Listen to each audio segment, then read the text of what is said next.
Let's go, tu peux y aller, John. Bonjour à tous. Du coup, merci David de m'avoir fait faire ce webinaire. C'est quelque chose qui pour moi est intéressant parce que à la fois c'est pas mal d'expérience sur ce travail de thérapie par le froid et ensuite ça va vous parler un peu, ou en tout cas j'espère que ça va vous parler par rapport un peu aux mythes et aux réalités pour mieux récupérer. Juste avant qu'on attaque, je vous demanderai juste si vous pouvez éteindre vos micros, comme ça au moins ça évitera d'avoir des bruits de fond. Et si après vous avez des questions, comme moi je partage mon écran, je vous vois pas forcément. Donc n'hésitez pas à remettre le micro et à me faire un petit retour par rapport à ça. Ok. Les Euh, questions, c'est dans la barre de chat. Et ouais. au bout de 15-20 minutes, on fait une petite pause et je te pose les questions, John, ok? Tac, bah, tu me Va. diras tout ça. OK? Voilà, allez, c'est parti. Yes. Du coup, je me présente très rapidement. Donc, moi, c'est Jonathan Colombet, hein, John, c'est pour ça que c'était noté John Colombet. Je suis le gérant d'une structure, d'un système qu'on appelle 100%. Euh, Pourquoi aujourd'hui je présente la thérapie par le froid? Parce que j'ai une méthode vraiment, on va dire, assez ouverte, holistique, où je travaille pas mal sur la neuro, pas mal sur la posturologie, et également, du coup, la thérapie par le froid. Et on y viendra un peu par rapport à ce côté récupération ou non. Le fait John, de parler de... Oui. il y a juste il y a un petit truc, c'est qu'on voit tout le temps ma tête sur la présentation Ah, et ça fait froid dans le dos, du coup. Je sais pas si tu peux la attends. décaler. Ah non, pitié, voilà. Hop. Comment je peux faire? Tu peux pas me virer? Tac. Comme Ouais, ça, c'est voilà, bon? très bien, comme ça. Voilà, parfait. Parfait. C'est bon. Nickel. Du coup, oui, comme j'expliquais, avant de vous parler en gros, de fait, est-ce que le froid permet de mieux récupérer? Je vais carrément vous présenter un peu ce que moi je mets en avant quand je fais une formation sur la thérapie par le froid avec les piliers qui sont importants, parce qu'après vous comprendrez entre guillemets un peu plus facilement le fait de dire est-ce que c'est un mythe ou une réalité que on peut mieux récupérer. Donc voilà par rapport à ça. Du coup, un petit sommaire. Le but aujourd'hui, c'est pas que je vous gave avec plein de choses, c'est simplement que je vous donne l'envie de pousser un peu plus en gros ce travail-là, et notamment pour l'Elite Symposium, où moi je vais vous parler un peu de froid, je vais faire tester pas mal de petites choses, et aussi un peu de récupération. Je parlerai également un peu de comportement humain, parce que ça c'est important de venir un peu sur tout ce qui est système nerveux. Donc, la première chose, c'est on va regarder, j'ai fait des grandes lignes sur pourquoi mieux récupérer. Déjà, réduire la fatigue musculaire, éliminer les déchets métaboliques, rétablir les réserves énergétiques, prévenir les blessures, améliorer les performances, réduire le stress psychologique, améliorer la mobilité et favoriser la régénération cellulaire et tissulaire. Donc, c'est quelque chose qui aurait pu avoir encore d'autres items. Le but, c'est qu'à la fin de ma présentation, on puisse répondre un peu à ces questions-là, se dire est-ce que finalement le froid me permet de réduire la fatigue musculaire et ainsi de suite. Du coup, la première chose qu'on va parler par rapport au froid, c'est système nerveux, donc le côté mindset. Ça claque, mindset en anglais. Ça veut tout dire et rien dire pour moi.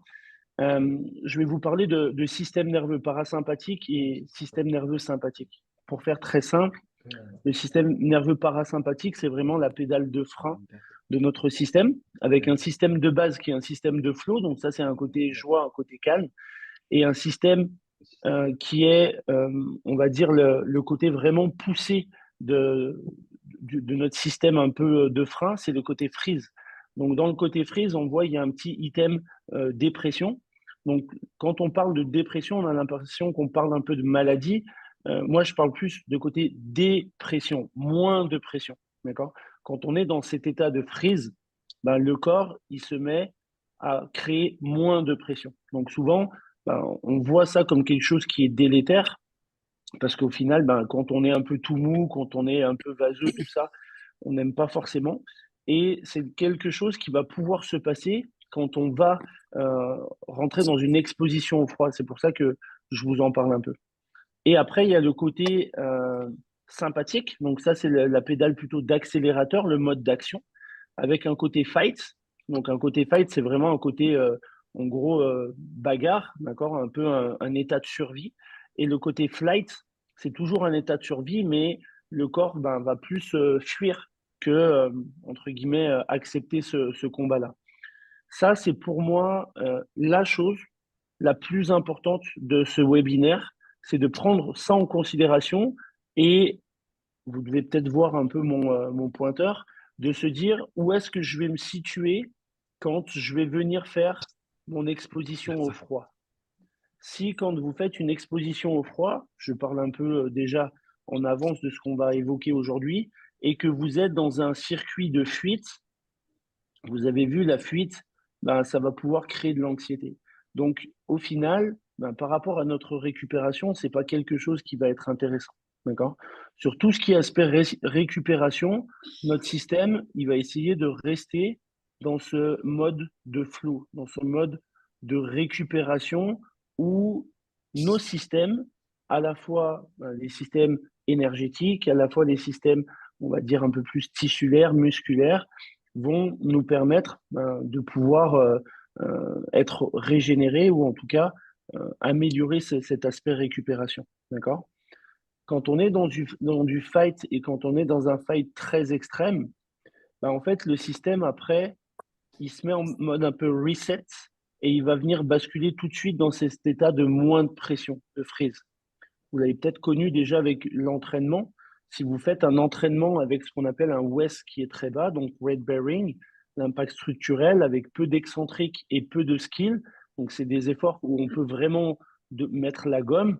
Quand on finit un effort comme ça, par exemple, souvent je cite le mouvement de push lead, quand on pousse un chariot, ben, on peut être dans un mode de fight pendant l'effort et ensuite notre système il bascule tout de suite dans un état de freeze où on va avoir tendance à être un peu allongé par terre en mode un peu fœtal. D'accord? Bah, ça, c'est ce qu'on va pouvoir retrouver également par l'exposition au froid. Ensuite, dans l'exposition au froid, ce qui va être important, c'est tout ce qui va être lié à la respiration. D'accord? Je vous en parle parce que si on regarde au niveau papier scientifique, il commence à y avoir de plus en plus de choses mais pour moi, c'est des choses qui sont pas encore très pertinentes. Parce que au final, on va tester, par exemple, en gros, un nombre de personnes qui, pour moi, n'est pas encore assez important pour qu'on se fasse vraiment, en gros, une norme et qu'on puisse se dire que c'est efficace. Et ensuite, on va surtout prendre en considération uniquement le côté, ben, on met des personnes dans un bain à 10 degrés, on les fait rester 5 minutes et on essaie d'observer est-ce qu'il y a un aspect intéressant en termes de récupération. Ça, pour moi, c'est pas suffisant parce que la manière dont la personne va s'être entraînée avant, la manière dont la personne va être capable de pouvoir se mettre dans un état, on va dire, parasympathique ou sympathique, c'est déjà une première notion. La deuxième notion, c'est dans quel type de respiration on va être capable, entre guillemets, de se placer. Si on est dans une ventilation qui sera une hyperventilation, on n'aura pas les mêmes systèmes que si on est dans une respiration qui sera nasale, qui sera plus une respiration qui va stimuler par exemple le nerf vague, donc le système parasympathique. Donc tout ça pour vous dire que pour moi, il est important de prendre en considération vraiment l'entièreté de la personne, son expérience avec le froid également, pour comprendre un peu euh, ben, l'intérêt ou non de l'exposition au froid et donc de la thérapie par le froid. La première chose qui pour moi est importante sur le travail de respiration, c'est d'avoir ce qu'on appelle une conscience respiratoire. Une conscience respiratoire, c'est déjà d'observer un peu comme si on était au-dessus de notre âme et qu'on observait un peu notre respiration. Ben, est-ce que cette respiration, elle a tendance à être par le nez, par la bouche? Est-ce qu'elle a tendance à être un peu plus silencieuse, plus bruyante? Est-ce qu'elle est rapide? Est-ce qu'elle est lente? Est-ce qu'elle est l'impression de vous stresser, de vous calmer? Quelle partie de votre corps bouge? Est-ce que c'est plus le ventre? Est-ce que c'est plus au niveau thoracique, au niveau diaphragmatique? Est-ce que c'est plus au niveau, on va dire, des trapèzes de la partie haute du corps, pectorale? Et est-ce que cette respiration, ben, vous avez l'impression d'avoir des pensées limitantes? Ça veut dire que j'ai du mal à me concentrer sur ma respiration X temps et je retrouve tout de suite des pensées un peu limitantes. Donc limitantes, ça ne veut pas dire de mauvaises pensées, mais par exemple, je pense aux courses que je dois faire ce soir, je pense au protocole que je dois envoyer à un de mes athlètes que j'ai oublié de faire. Tout ça, c'est des choses qui sont non pas importantes, mais qui sont cruciales par rapport au travail, à l'exposition au froid. Parce que tout va dépendre de ce que vous recherchez. D'accord? Je prends un exemple. J'ai vu la dernière fois encore une vidéo d'une personne qui parlait que il était important, quand on était dans un bain d'eau froide, d'avoir une respiration nasale, d'avoir une respiration qui est calme. Oui, ça c'est la finalité, d'accord? Mais ça ne peut pas être la base du fonctionnement, d'accord? Comme la base du fonctionnement, c'est de se dire, quand je vais par exemple courir, il va être important que je puisse être sur un certain nombre, une certaine fréquence d'appui. Quand je vais vouloir faire du squat, il va être important de me dire que pour pouvoir faire mon programme, c'est plus intéressant peut-être d'avoir une base de une répétition maximale, mais ça, c'est juste dans les livres. Imaginez demain, vous avez, entre guillemets, un peu une phobie de l'eau froide et que vous n'avez pas le choix, je vous balance dans cette eau. Est-ce que vous pensez que vous allez respirer par le nez? Non. Si demain, il y a quelqu'un qui vous court après avec un couteau ou en tout cas qui veut votre mort, est-ce que vous avez avoir l'impression de respirer par le nez? Non plus. Et donc, en fait, ça, c'est important à prendre en considération. Moi, j'ai la chance, entre guillemets, en tant que coach, de faire pas mal de compétitions, notamment de CrossFit, où entre guillemets, je peux à la fois participer et à la fois, je peux être présent en tant que coach. Et je vois de plus en plus, en gros, des puits d'eau froide, des bacs froids avec glaçons. Et je vois beaucoup de personnes qui euh, utilisent mal leur respiration à l'entrée, entre guillemets, de ce froid et qui finalement subissent le froid. Donc, on pourrait faire en sorte que ce moment-là soit un moment qui puisse être à la fois efficace, à la fois agréable, et grâce à la méconnaissance qu'on a, juste de penser que le froid, c'est intéressant, et qu'on ne prend pas en considération notre respiration, au final, le constat est que ça devient délétère. Donc moi, je travaille pour une structure aussi Fit Process où je suis des athlètes. Je fais en sorte de pouvoir un peu les former là-dessus et de pouvoir leur expliquer un peu. Ben, le constat, il est implacable. Ça veut dire que au début, les gens vraiment craignaient le froid. Ensuite, quand on arrive à se mettre dans une bulle, quand on arrive à faire ce qu'on appelle de la métacognition, c'est d'aller au-delà de nos pensées, et notamment ces pensées limitantes, au final, on se retrouve avec des personnes qui vivent bien mieux l'expérience. Et comme ils croient en l'expérience, au final, ça devient bien plus efficace. On y viendra tout à l'heure sur la notion d'individualisation et de ce que l'on espère de cette exposition au froid. Du coup, je fais très simple. Je reviens sur la définition. D'accord? J'ai tapé sur Internet, Google, pour pas le citer. Définition respiration, fait de respirer, manière de respirer. D'accord? Donc, on comprend qu'en fait, c'est quelque chose qui est simple, mais c'est quelque chose qui n'est pas forcément très détaillé.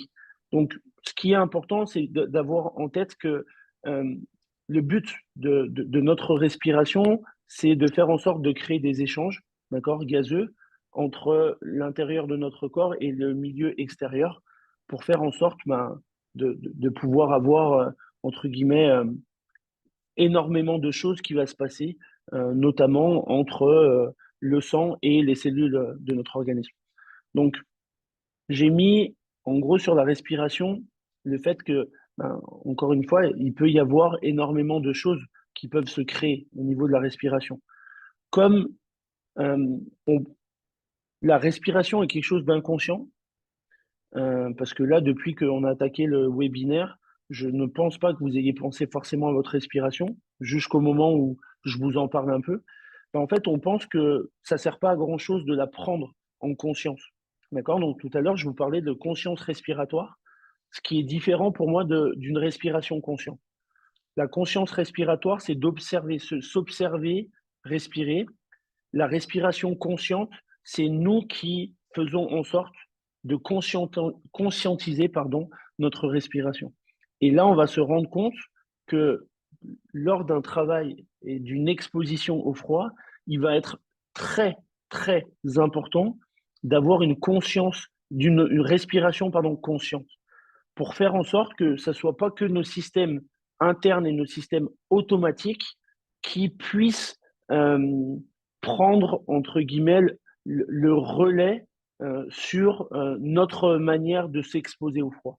On y viendra tout à l'heure, je vous parlerai de notion de thermogénèse avec frisson et une notion de thermogénèse sans frisson. Et je reviens encore une fois à mon expérience en tant que coach, quand je vois des gens aller dans un bain froid, et peut-être que vous pourrez euh, en gros valider ce que je suis en train de vous dire, je vois énormément de personnes frissonner. J'en vois énormément. Donc, est-ce que c'est mauvais? Non, parce qu'on va stimuler par exemple les résines. Mais est-ce que c'est efficace? Non plus. Parce que dès qu'on bascule vers une thermogénèse avec frisson, ben, il y a des procédés internes, notamment au niveau endocrinien, qui ne se passent pas. D'accord? Donc ça, c'est des choses qui seront intéressantes. Et quand on fera une petite pause, David, ça m'intéresserait qu'on puisse faire un petit échange là-dessus. Donc le point commun entre toutes les respirations, c'est qu'il y a une phase d'inspiration, une phase d'expiration et deux pauses respiratoires, à la fois euh, sur la phase inspirative et à la fois sur la phase expirative. Du coup, la respiration, elle permet ce qu'on appelle l'hématose, d'accord? C'est la transformation du sang veineux qui est riche en CO2 en sang artériel, riche en O2, d'accord? Donc, ce qu'il faut bien avoir en tête, c'est que quand on vient inspirer de l'air de base, ben, cet air n'est pas composé totalement d'oxygène, d'accord? Il n'y a que 21% d'oxygène par rapport à l'air extérieur. Donc, sur ça, ben, en gros, le sang, il arrive dans les poumons qui riches en CO2, comme on le disait. Et après, moi, ce qui va être important par rapport à ce qu'on met en place au niveau respiration, vous le comprendrez après sur l'exposition au froid, mais ce qui m'intéresse par rapport à l'entraînement, et ça, j'en parlerai sur l'Elite Symposium, quand je vous parlerai de respiration un peu plus, c'est cet effet bord. Cet effet bord, c'est le fait que, en gros, c'est la caractéristique que la diminution pardon, de l'affinité de l'hémoglobine pour l'oxygène en présence de CO2 et d'hydrogène. Ça veut dire quoi? Ça veut dire que si on veut que l'oxygène, à l'approche de nos cellules, puisse être libéré dans les cellules, il va falloir qu'il y ait en gros une concentration importante de dioxyde de carbone, de CO2.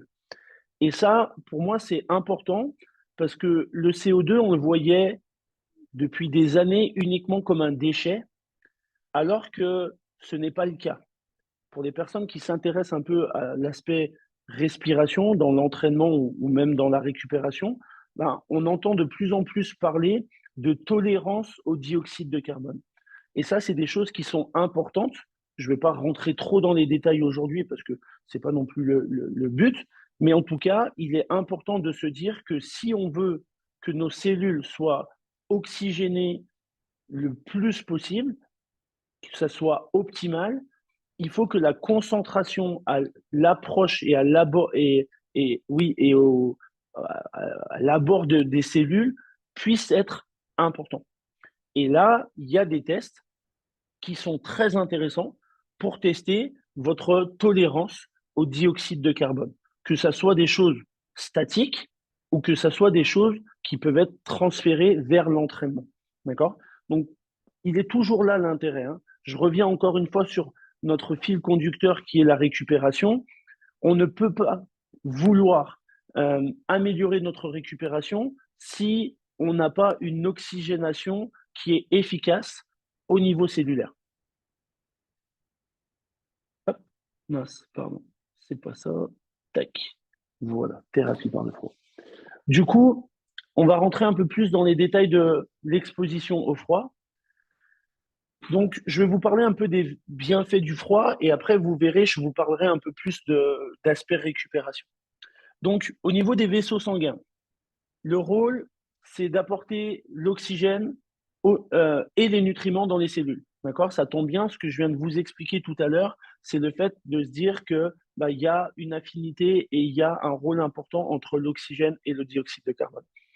L'entraînement au froid, il va permettre ce qu'on appelle la vasoconstriction. La vasoconstriction, c'est la fermeture de nos, en gros, réseaux sanguins, de nos vaisseaux sanguins, ce qui permet, comme pour, entre guillemets, un muscle qu'on arriverait à contracter, relâcher, ben, d'amener ce côté entraînement, donc d'amener ce côté optimisation. Donc, plus on va avoir la capacité de travailler sur cette vasoconstriction, vasodilatation, ben, plus nos vaisseaux sanguins vont avoir la capacité d'améliorer ce flux sanguin. Et ça, c'est très important. On y reviendra tout à l'heure encore une fois par rapport à la récupération sur la dernière phase. Mais en tout cas, euh, il faut avoir en tête que moi, j'aime beaucoup un protocole qui est, entre guillemets, connu depuis de longues dates. C'est en gros le protocole écossais qui va jouer sur à la fois le côté exposition au froid, donc assez froid pour une bonne stimulation, et à la fois le côté stimulation un peu plus chaud. Et donc là, c'est ce qui est ultra intéressant au niveau des vaisseaux sanguins parce qu'il va y avoir en gros une phase de vasoconstriction, une phase de vasodilatation, une phase de vasoconstriction, une phase de vasodilatation. Et ça, c'est des choses qui sont assez intéressantes. Ensuite, au niveau de l'aspect, on va dire, adipocyte, donc tout ce qui va être en gros euh, lipidique, ou en tout cas tout ce qui est stock graisseux, euh, les dernières recherches et papiers, en gros scientifiques, montrent que on fait état de trois types entre guillemets d'adipocytes. Les blancs, c'est ceux qu'on connaît, ou en tout cas que c'est ceux qu'on parle le plus souvent. C'est un stockage énergétique et une réserve de nutriments. Donc, j'interviens 2 secondes sur ça. Pensez bien que la base de ce stockage et de ces réserves, c'est une base de survie. D'accord? Pourquoi? Parce que si on remonte à il y a 100 000 ans, ben, les gens ne pouvaient pas forcément manger quand ils le souhaitaient. En tout cas, c'était difficile. Et donc, en fait, ils faisaient un stock en se gavant un peu, en essayant de manger le plus possible, ce qui permettait derrière ben, de pouvoir utiliser ce stockage lorsqu'il y avait des, on va dire des temps un peu plus de famine ou des moments où on ne pouvait pas manger. Le principe est exactement la même chose pour des animaux qui hibernent. D'accord? Ils stockent énormément, donc leur stock d'adipocytes blancs ben, va augmenter. Et ensuite, après, pendant la période d'hibernation, ben, ils vont utiliser ça, même s'ils arrivent à redescendre leur processus. Ensuite, les adipocytes qui vont vraiment nous intéresser, c'est les adipocytes bruns, parce que en fait, ça, c'est des réelles centrales à chaleur. D'accord? Si vous regardez très rapidement, là, le petit dessin, ou plutôt l'image que je vous ai mis, euh, donc, en gros, Lean, c'est des personnes, en gros, un peu normales, même si j'aime pas trop ce terme. Thermoneutral, donc c'est que ils ont pas d'exposition au froid, c'est une température neutre, d'accord? Et on va regarder les personnes qui toujours ont un aspect un peu normé, avec une exposition au froid. Bah là, en fait, tout ce qu'on voit le long de la colonne et surtout au niveau claviculaire, c'est l'accumulation des tissus adipeux bruns. Ces tissus adipeux bruns, il y a vraiment plusieurs, on va dire, pensées, courants de pensée. Il y a pas mal de courants de pensée qui disent que dès l'enfance, on a un stock de tissus adipeux bruns qui est très important, mais le fait que actuellement dans nos sociétés, on est dans un confort extrême, ça veut dire que ben, on a très peu d'extrémité au niveau température. Ça veut dire que l'été, quand il fait très chaud, on a tendance à mettre les clims autour de 20-21 degrés. Le froid, quand il fait très froid, on a tendance à mettre la température et le chauffage autour de 20-21, ce qui fait que notre corps est vraiment devenu, entre guillemets, un peu euh, feignant, si je peux me permettre. Et ça, c'est dû également un peu à notre côté comportement humain qui est important d'avoir de l'économie d'énergie pour notre survie. Ce qui fait que comme on a moins d'exposition au froid, bah, au final, c'est ce tissu adipeux brun qui était important chez l'enfant. Et c'est pour ça qu'on voit souvent les enfants qui se plaignent rarement du froid. C'est plutôt les parents qui vont se dire non, non, mais là, tu peux pas.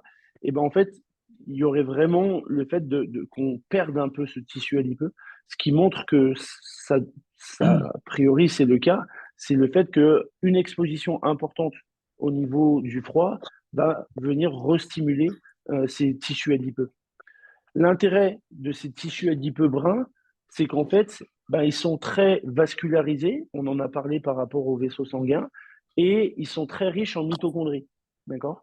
Et les mitochondries, ben, on sait de base que c'est des grosses centrales énergétiques et des grosses centrales thermiques. C'est pour ça que ben, si on stimule le froid, ça va créer une thermogénèse, une augmentation de chaleur, notamment liée à ces tissus adipeux bruns. Et ça, c'est vraiment quelque chose qui est important. Le dernier item un peu de catégorie au niveau des adipocytes, ben, c'est les adipocytes beiges. Et en fait, c'est un peu une transformation. D'accord. C'est vraiment, comme je l'ai noté, c'est en fait une sorte de brunissement du tissu adipeux blanc en tissu adipeux beige pour ensuite venir se transformer en tissu adipeux brun. Et c'est pour ça que on le voit beaucoup et c'est souvent des fois un peu, en gros, excusez-moi, mais un peu putaclic de se dire que l'exposition au froid, bah, c'est quelque chose qui peut permettre de faire perdre du poids. Donc oui, c'est sûr que ça peut être le cas. Bien évidemment, comme j'ai essayé de vous en parler depuis le début, il faut être vigilant sur ben, quelle exposition, comment on l'a fait, comment ça se passe un peu au niveau respiratoire. David, tu veux qu'on regarde un peu ce qu'il en est? Parce qu'après, là, je vais passer un peu plus en détail sur en gros, le, le fait de parler un peu de récupération aussi. Ouais, et ben, si des personnes veulent poser une question, vous pouvez poser des questions ou si vous voulez mettre en avant des points ou interagir par rapport à des choses que John a évoquées. Moi, ça m'intéresse bien de savoir est-ce qu'il y a des gens qui ont bah, déjà fait un peu de l'exposition au froid et comment ils l'ont vécu. Ça m'intéresse. Alors, alors moi, je l'ai pratiqué avec des joueurs au rugby parce que à un moment donné, Ok. c'était tendance, il fallait des poubelles avec des bacs à glaçons. Ouais. Et j'avais remarqué que tous les joueurs qui venaient des pays de l'Est, de la Géorgie, alors eux, ils n'avaient aucun problème, même les Sud-Africains, ils rentraient dedans, ils étaient tranquilles, ils discutaient. Et les Français, c'était une torture sans nom. Euh, Moi, je sais que perso, si tu me mets un orteil dans de l'eau froide, je hurle. Ah, je peux pas. Par contre, mets-moi sous une douche à 50 degrés, je vais être bien. Alors, c'est un peu paradoxal. Euh, et du coup, c'était aussi, je pense qu'il y a l'aspect culturel, comme tu l'as souligné, c'était par rapport aux parents. On sait que dans certains pays, ben, dans les pays nordiques, tu as des gamins, ils sont en cours de récré pendant une demi-heure à -25 et ça pose pas de soucis. Ils sont actifs, ils sont pas sur le téléphone, ils se dépensent. Ça fait partie des. De toute façon, ils n'ont pas le choix puisque c'est comme ça dans leur pays. Et, et c'était la remarque que je me faisais, c'est on a tellement ce confort avec comme tu l'as dit, le chauffage, les clims, les machins, que du coup, on en est un peu dérégulé, je trouve. Et dans l'évolution, ouais, le froid devient plus problématique. Et à l'inverse, l'année dernière, on a dit aux gens, il faudrait chauffer à 19 degrés. Et les gens disaient, mais on va avoir froid, on va tomber malade, il faut mettre Ah, un pull. c'est ça. Et tu vois, moi, je suis chez moi il doit faire 17 degrés. Et quand je suis à 18, j'ai chaud, quoi. Donc, et en fait, il y a une phase d'accoutumance et puis il y a toutes ces pensées, comme tu disais, un peu limitantes. Et ça, à éduquer, ben, la question, ce serait comment est-ce qu'on éduque à ça? À la thérapie par le froid, en tout cas, comment est-ce qu'on éduque au bienfait du froid et comment Ouais. est-ce qu'on dédiabolise aussi le froid, quoi. Ouais. Bah ça, après, c'est de toute manière, j'y viendrai là-dessus. Voilà. Est-ce que tu t'es rendu compte, avec, en gros, tes rugbyman, que ceux qui avaient un pourcentage de masse graisseuse plus important étaient bien moins en difficulté? Euh, Comme ça, j'ai pas le. Ouais, Peut-être, ouais, peut-être. Après, j'essaie de me rappeler surtout qui est-ce qu'elle est très facilement dedans, ouais. mais j'arrive plus à Parce me que, rappeler parce de que qui ça, c'était. c'est, moi, les gens là, que je peux avoir en termes de formation là, que je fais sur la thérapie et sur l'exposition au froid, c'est du 100%. C'est-à-dire que les gens qui ont, entre guillemets, un pourcentage de masse graisseuse plus important, c'est des gens qui ont vraiment bien moins de crainte et surtout qui arrivent bien plus facilement à s'exposer à un froid un peu plus, entre guillemets, extrême. Ouais. Après, on le Est-ce voit que... beaucoup. Ouais. Non, non, vas-y, vas-y.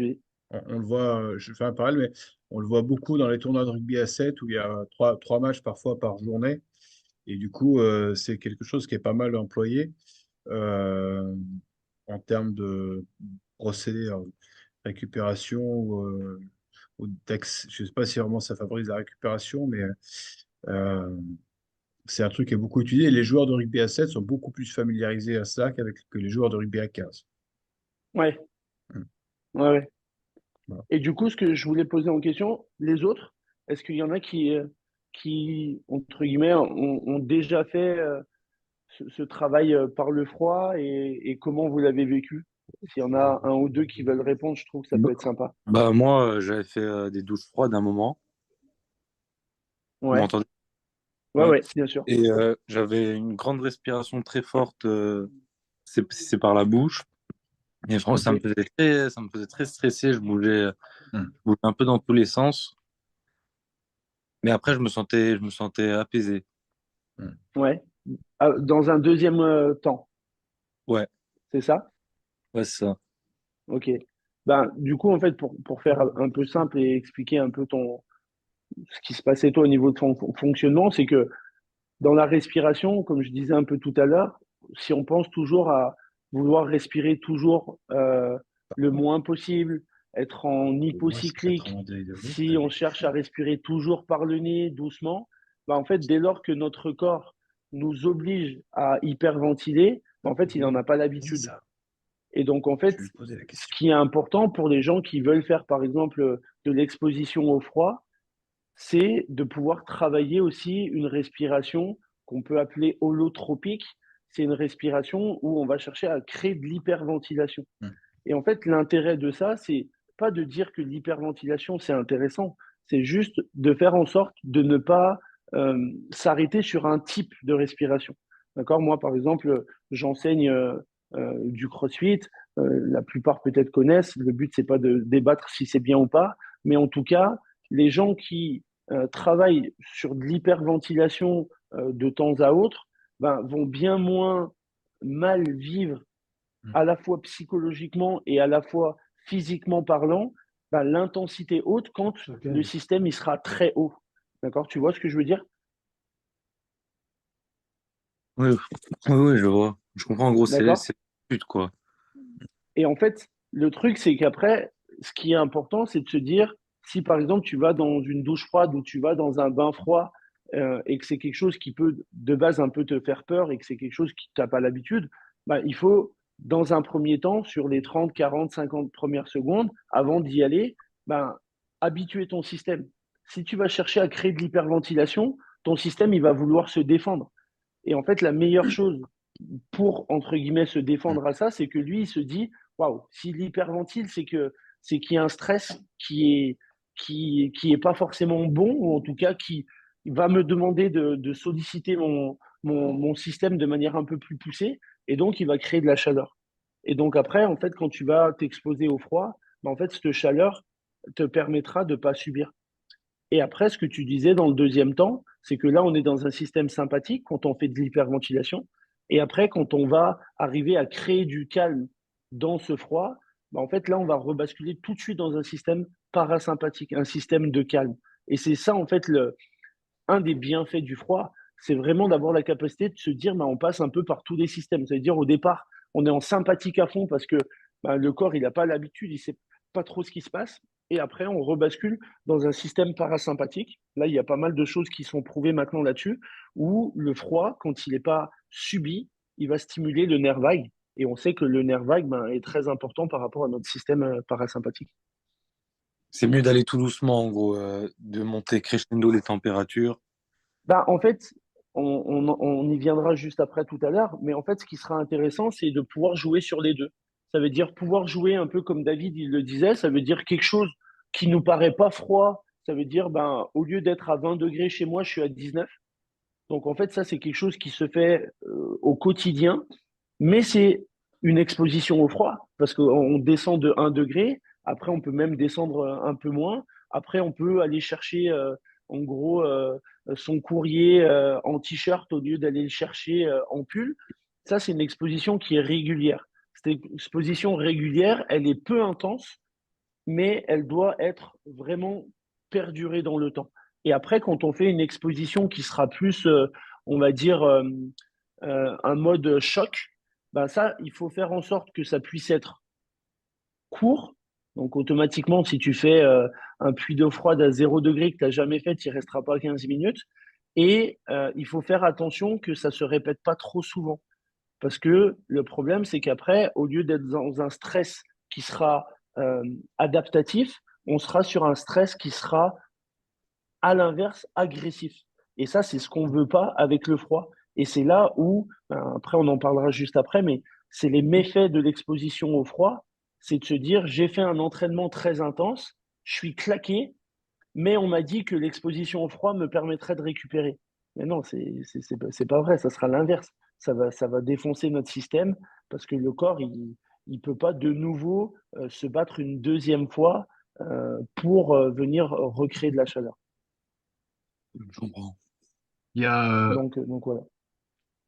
il y a, il y a Alban qui dit que lui, il a essayé les douches froides pendant 3 mois et Ouais. pour lui, ça l'avait aidé à gérer ses problèmes de sommeil.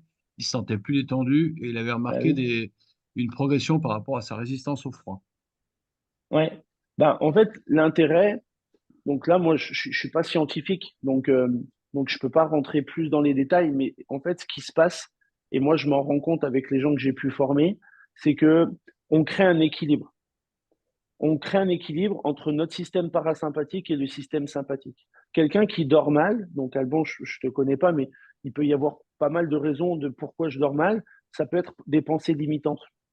Donc en fait, l'intérêt, c'est de se dire, si on travaille par exemple sur ce froid et qu'on arrive à sortir de cette pensée de je dois sortir parce que j'ai froid, il faut que je stoppe, bah, en fait, inconsciemment et de manière automatisée, notre système, il va limiter ces pensées limitantes dans d'autres situations. Je prends l'exemple de moi, l'entraînement. Des gens sur l'entraînement qui sont capables, dans un entraînement intense, de limiter ces pensées limitantes, ou en tout cas de les faire glisser, comme j'aime bien dire, les faire glisser, c'est-à-dire elles sont là, mais je m'en accroche pas. En fait, c'est des personnes qui, dans le quotidien, quand ils ont une galère, en fait, ils vont arriver à la vivre d'une bien meilleure façon. Et c'est exactement ce qui se passe pour toi, Alban. Ça veut dire que le froid, par stimulation, va créer un équilibre interne et même au niveau, on va dire, psychologique, ça te permettra de pouvoir un peu libérer peut-être ces pensées limitantes qu'on peut avoir. Si c'est plus une question, entre guillemets, de je me réveillais la nuit et ainsi de suite, c'est aussi parce que ça joue sur tout ce qui est rôle inflammatoire. Et on y viendra ça juste après.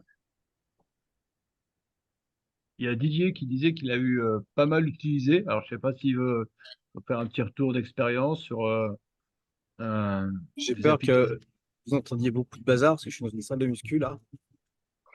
Si vous m'entendez bien, pourquoi pas, je fais un petit blabla, Ouais, ouais. sinon Ouais, si, si, on t'entend bien, ça Didier. passe. Ah, ok.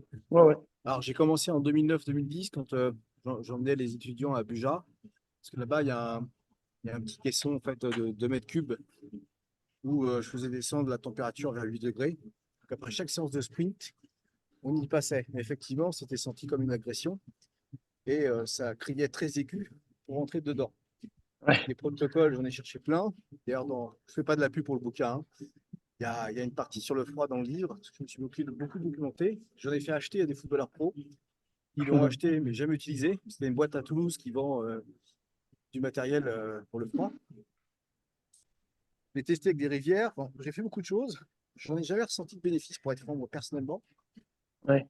J'ai cru un peu à ces bénéfices, puis j'ai lu, mais je suis un peu maintenant fâché avec le froid sur l'utilisation du froid après les blessures dans les 3 premiers jours. Ouais. Et je veux dire que je l'ai étendu aussi quand j'ai vu que les progrès en force, en hypertrophie, n'étaient pas améliorés quand on faisait du froid Ouais. régulièrement. Alors, Ah, c'est même, je pense, l'inverse. voilà, je suis pas totalement allergique, mais je me dis, faut bien l'utiliser dans un contexte, genre Ouais. post-compétition, un Ouais. truc comme ça, mais il faut pas en faire un truc régulier. Par contre, pour la perte de poids, bah, pareil, je la conseille parce que c'est ça. Ouais. On en consomme de l'énergie à mettre un peu la température de la bagnole moins forte de la maison. Là-dessus, par contre, j'adhère complètement, hein. Mais les gens, par contre, n'y adhèrent pas parce que c'est une perte de confort. Ah Donc, oui, c'est le même rapport que la nourriture. c'est Il pas faut pas en agréable. priver. Ouais, voilà. Et moi, c'est un sujet qui m'intéresse depuis, on est en 2024, on va dire que ça fait 15 ans. Ouais. Et ouais, c'est sûr. Et après, et là où je te rejoins totalement, c'est te dire que je reviens encore un peu par rapport au comportement humain, mais dans nos besoins vitaux, on a bien évidemment le statut social, on a la nutrition, on a le besoin informationnel, on a également l'économie d'énergie. Et la problématique qu'on a, c'est que si on fait pas, on stimule pas ce côté, on va dire, consciencieux de notre cerveau avec le cortex préfrontal, ben en fait, on se laisse berner un peu par le côté automatisé, le côté un peu circuit de la récompense. Et on retrouve en fait des gens qui sont capables de faire, par exemple, ben, dans un extrême, c'est de prendre une pilule d'amaigrissement au lieu d'aller faire un bain froid. Et dans un extrême un peu moins poussé, c'est de se dire, je vais aller faire de la cryothérapie. La cryothérapie, pour moi, pour l'instant, et tu peux m'arrêter, hein, Didier, tu es pas mal scientifique aussi, mais pour moi, il n'y a aucune donnée actuellement qui a une vraie valeur sur la cryothérapie. Et par contre, ce que moi, j'en suis persuadé, c'est que ça ne peut pas du tout avoir le même intérêt parce que tu ne stimules pas ton cerveau. Parce qu'il n'y a pas il y a pas de problème, euh, on va dire, à aller dans un caisson de cryothérapie. Et donc, ça rejoint un peu ce que tu disais. Ça veut dire que bah, les gens préfèrent aller au plus simple. Et, euh, et des fois, on se trompe un peu par rapport aux bienfaits et aux méfaits de la thérapie par le froid.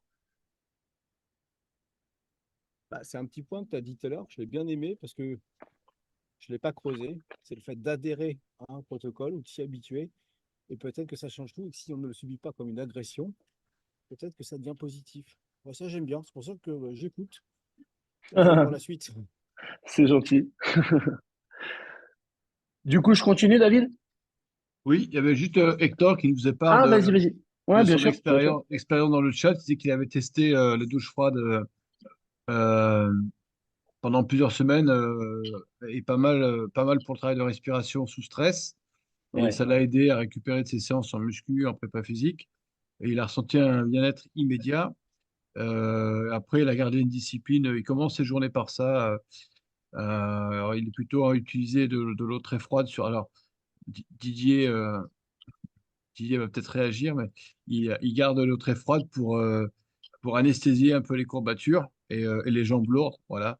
Mm. Toujours. Alors, j'ai pas Attends, Ben compris. ça, je me connecte. on en... ah, Audio. Bénéfice immédiat. Chaud et froid sont antalgiques, hein. Si on Oui, raisonne en oui. douleur pure, ok. Mm. Après, si on veut raisonner sur récupération physio ou autre, ça va être discutable, hein, sur les courbatures, ouais.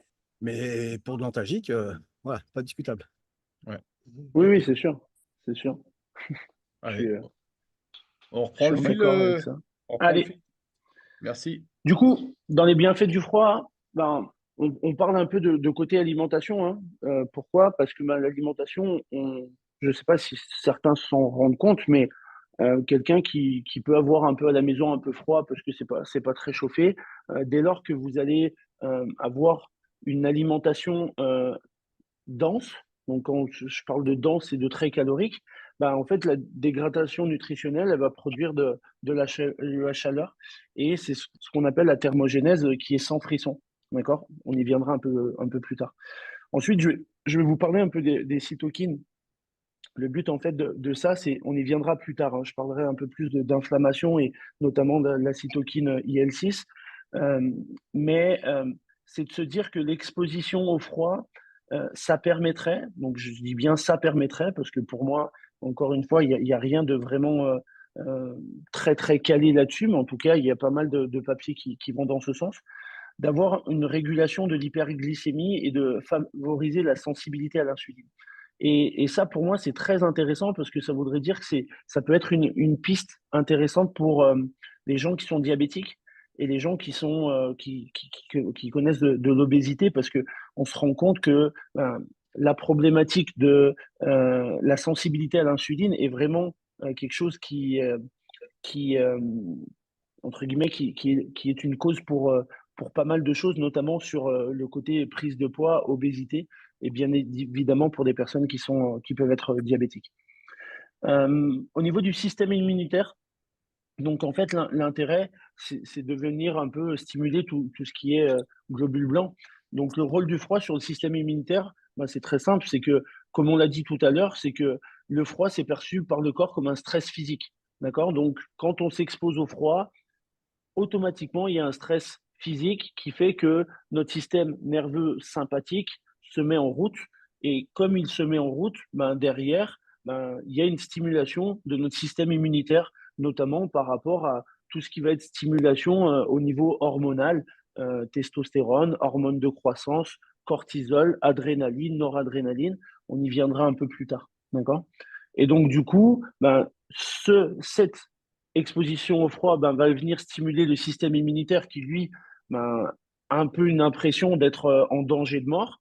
Et après, ben, ça permettra aussi d'avoir une augmentation de la circulation des globules blancs, comme je vous l'ai noté. Le froid peut provoquer une vasoconstriction suivie d'une vasodilatation, ce qui est logique, parce que ben, quand il y a le froid, on vient se créer une vasoconstriction. Dès lors que le froid est passé, il y a une vasodilatation qui va se créer, ce qui permet d'augmenter la circulation sanguine. Je fais un petit à propos avec ça. Souvent, des gens sont dans l'erreur quand on fait de la thérapie par le froid, c'est que on va s'exposer au froid et on pense que c'est terminé. Ça veut dire que moi, j'ai bon nombre de personnes qui vont faire une exposition au froid, douche, une rivière, un puits d'eau froide, et qui derrière se disent, OK, j'ai fait ma stimulation, et ben en fait, je vais me sécher, je vais prendre des habits parce que je commence à un peu avoir froid. Alors que ce qui est important au niveau de notre système, donc là, c'est pas que pour les globules blancs, mais c'est que ça m'y fait penser, c'est que le système doit créer de la chaleur interne. L'intérêt du froid, c'est pas le froid. Et ça, c'est ce que peu de personnes comprennent. Si vous pensez que le froid est bénéfique, ben en fait, on se met le doigt dans l'œil. Parce qu'on sait très bien que le froid au niveau osseux, au niveau articulaire, au niveau musculaire, ce n'est pas bénéfique.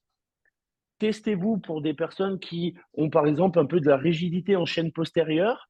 Vous prenez entre guillemets votre douche, vous essayez d'aller tester votre chaîne poste, vous prenez la douche bien chaude, comme David il le disait à 50 là, attention à pas se brûler, et vous retestez, vous allez voir. Vous allez voir, vous avez gagné des amplitudes de malade. D'accord? Donc ça, c'est toujours le même principe. On peut montrer des côtés miraculeux, mais il n'y a rien de miraculeux, c'est juste entre guillemets passager.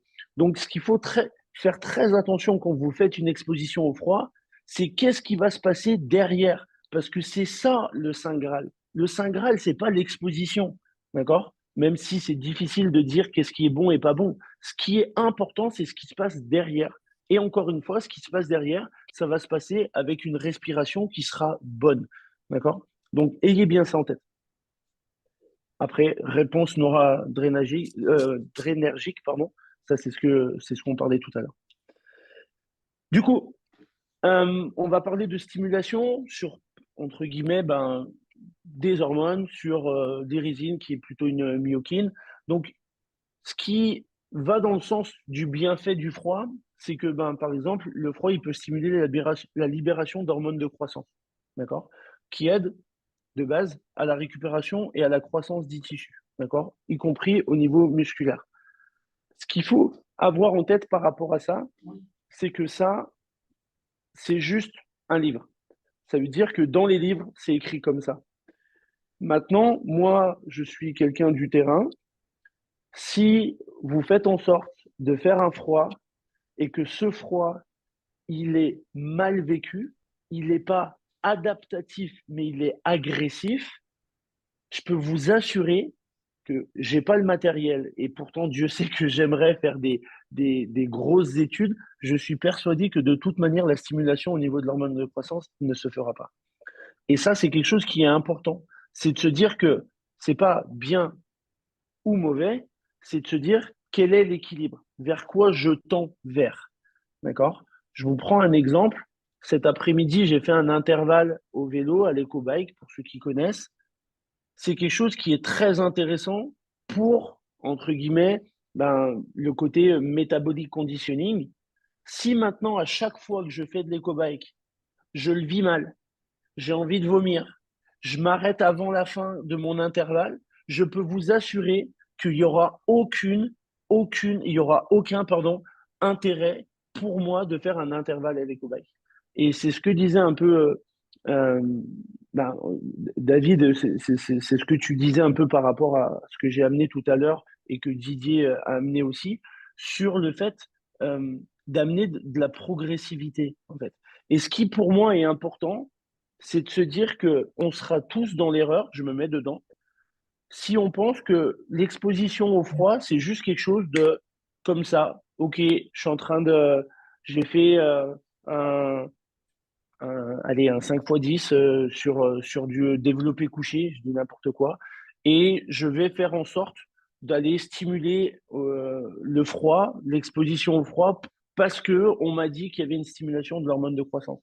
Mais pour moi, ça ne marche pas comme ça ne peut pas marcher comme ça. Le corps, c'est pas juste un jouet. Il y a tellement de capacités et de possibilités que ça ne peut pas fonctionner comme ça.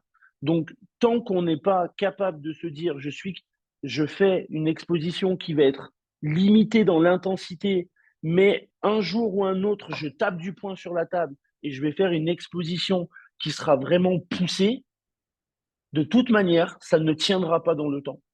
C'est comme les personnes qui veulent perdre du poids et qui font une restriction calorique à outrance. Ça marche. Ça marche. Il n'y a personne qui peut dire que ça ne marche pas. Maintenant, les dégâts que ça crée après 2 mois, là, tout le monde peut en parler aussi. Pour moi, c'est exactement la même chose. D'accord? Si on n'a pas trouvé le sens, d'accord? Encore une fois, je viens souvent sur cette notion de sens, de se dire pourquoi je le fais. De toute manière, derrière, ça marchera qu'un temps. Et ça, c'est vraiment quelque chose qui est pour moi super important dans votre travail sur le froid. D'accord? La première chose que moi je demande sur le travail sur le froid, c'est même pas de faire une exposition corps entier, c'est déjà les extrémités, les mains. Les mains. Ça veut dire que je me lève le matin, je mets mon eau froide au plus froid, je laisse mes mains pendant 1 minute en gros sous mon robinet, je stoppe et qu'est-ce qui se passe? S'il n'y a pas de chaleur qui se crée, on ne peut pas faire une exposition au froid sans la subir. Corps entier, je parle. Et ça, c'est vraiment des choses qui sont ultra importantes. J'y reviendrai sur mon point final. Ensuite, on va parler d'une hormone, l'ANP. C'est une hormone cardiaque. Et en fait, quel est l'intérêt de parler de cette hormone? C'est qu'en fait, elle est impliquée dans la régulation de la pression artérielle. Ce qui fait que je vous ai fait un peu des petites flèches. On s'expose au froid. Du coup, derrière, contraction des vaisseaux cutanés. Du coup, derrière, le sang il est réorienté vers les grands vaisseaux. Hausse de la pression artérielle dans le cœur. Donc, comme la pression artérielle dans le cœur, elle a augmenté, il y a à ce moment-là la libération de l'ANP. D'accord? La libération de l'ANP au niveau cardiaque, ce qui permet en conséquence de diminuer la pression artérielle grâce à la diurèse. Et ça, c'est quelque chose qu'on viendra juste après. Et du coup, cette stimulation de l'ANP, bah, ça permet à la fois la lipolyse des tissus adipeux bruns, et on a parlé tout à l'heure, les tissus adipeux bruns, c'est ceux qui nous permettent la thermogénèse et également la perte de masse grasse stockée dans les cellules adipeuses. C'était pour moi important de vous parler de la diurèse, donc la production d'urine, parce qu'en fait, on me pose souvent la question sur les formations que je donne, c'est de me dire, John, je comprends pas, quand je fais ma douche froide, ou encore plus, c'est plus dans un bain ou dans une rivière, ah, j'ai l'impression que j'ai envie de pisser à fond. Donc, pour moi, il y a plusieurs raisons. La première, ben, c'est le fait que on est dans un système sympathique, donc ça veut dire que notre corps vient fermer les vaisseaux sanguins, on en a parlé tout à l'heure, pour venir, euh, on va dire, sauvegarder tout ce qui va être organes vitaux, et le fait que le froid vienne vasoconstriire, donc vient fermer, bah, peut venir aussi,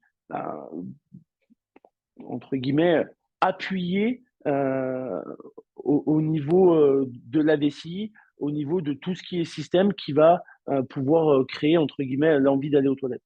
Ensuite, la deuxième chose, c'est celle que je viens de vous présenter, qu'on a tendance à peut-être moins connaître, bah, c'est le fait que bah, le fait qu'il y ait du froid, on hausse la pression au niveau du cœur, libération d'ANP, et donc après, baisse de la pression artérielle grâce à cette production d'urine, donc la diurèse. Donc voilà. Je vous parle d'une autre, en gros, d'un autre élément qui est important pour moi, c'est l'irisine. Donc ça, c'est en gros une myokine, d'accord? Je fais très simple. C'est une protéine qui est libérée par des cellules musculaires. Elle joue un rôle intéressant par rapport à l'exposition au froid, ben, parce qu'en fait, elle permet de convertir les tissus adipeux blancs pardon, en tissus adipeux bruns. Ça, c'est un processus qui est appelé, ce qu'on appelle en anglais, browning, et c'est un processus évolutif de survie.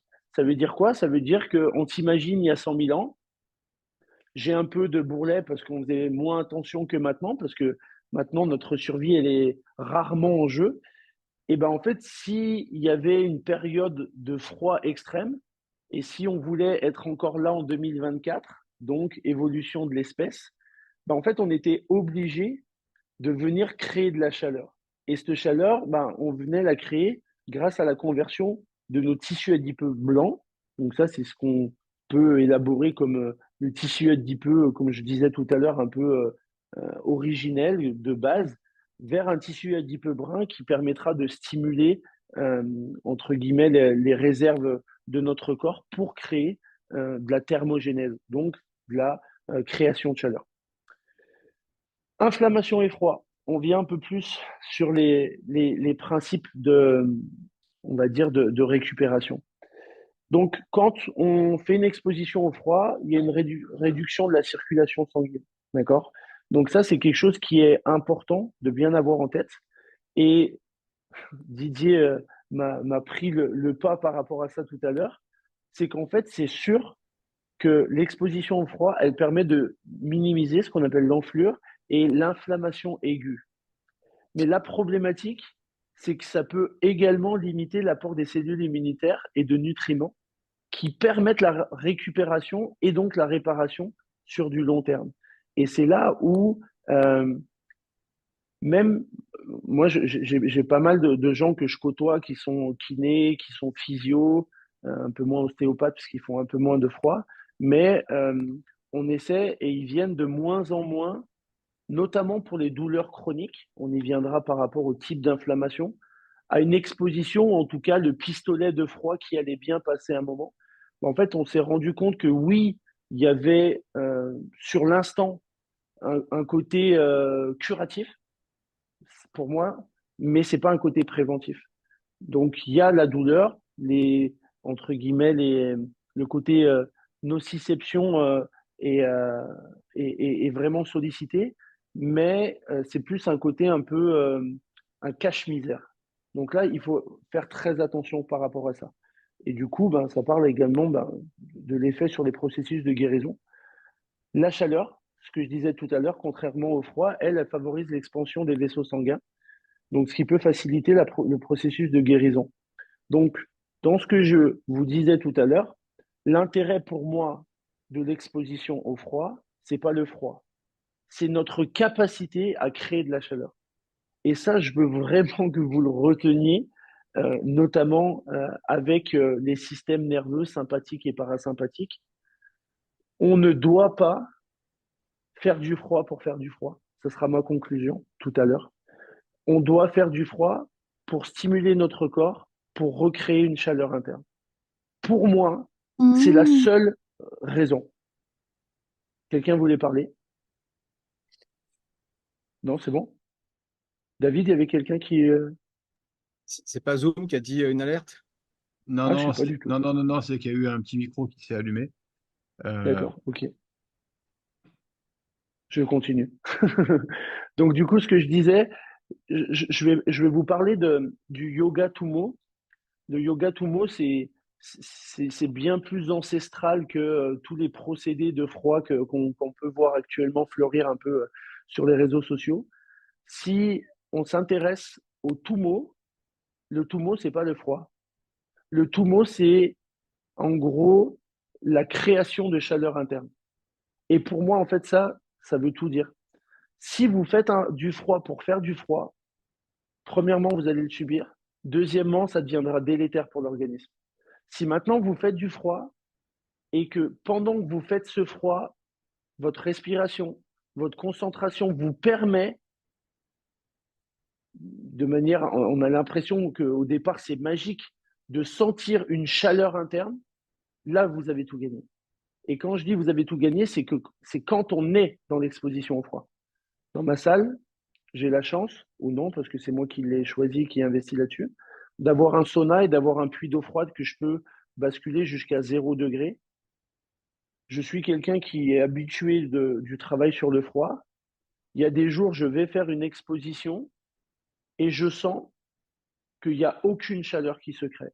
Ça veut dire que rapidement, c'est pas un bon mood. Donc, qu'est-ce que je fais? Je stoppe tout de suite.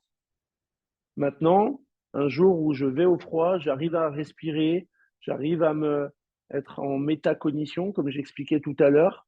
Bah là, le froid qui, à l'entrée dans l'exposition, paraissait froid, au bout de 5 minutes, ne me paraît plus froid.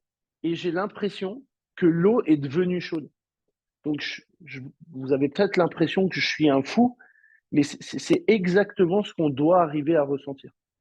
J'en parle maintenant parce que tout à l'heure, je vais peut-être oublier.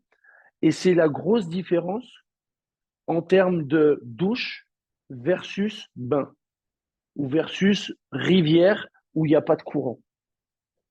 La douche, elle sera toujours plus difficile que le bain. Pourtant, la douche sera moins froide que le bain, ou en tout cas pour l'être moins. Pourquoi? Uniquement au niveau sensoriel.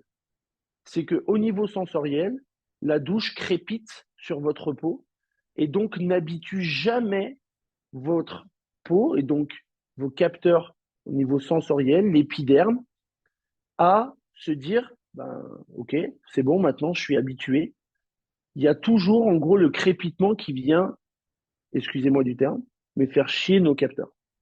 Et donc, c'est là où ben, ça va être important de se dire, si vous voulez arriver à ressentir cette chaleur qui peut se créer, vous la ressentirez bien moins avec une douche que vous la ressentirez avec un bain. Ça sera quelque chose qui sera intéressant en conclusion de pouvoir me dire pour ceux qui ont déjà fait ça. Je vous parle très brièvement des types d'inflammation. D'accord? Comme je disais tout à l'heure, en gros, l'exposition au froid, ça sera peut-être plus sur une inflammation, entre guillemets, plus aiguë que chronique. Quand on est dans de la chronicité, j'en parle pas mal, comme je vous disais, avec des kinés avec qui je bosse, bah en fait, ils le font de moins en moins. Et ils vont rentrer dans d'autres, on va dire, protocoles, type excentrique, et j'en passe. Donc ça, c'est en gros un peu plus poussé au côté entraînement. L'effet sur l'adaptation musculaire, du coup, l'exposition au froid après l'entraînement peut réduire les gains musculaires à long terme. Pourquoi? Bah, simplement parce que ce qui vous permet d'avoir une transformation au niveau tissulaire et musculaire, c'est par exemple bah, que, en gros, IL6, mTOR, puisse être stimulé pour créer une réparation. Si vous êtes dans une exposition importante au niveau du froid, bah vous savez que ces procédés inflammatoires vont être atténués et vont être même bloqués.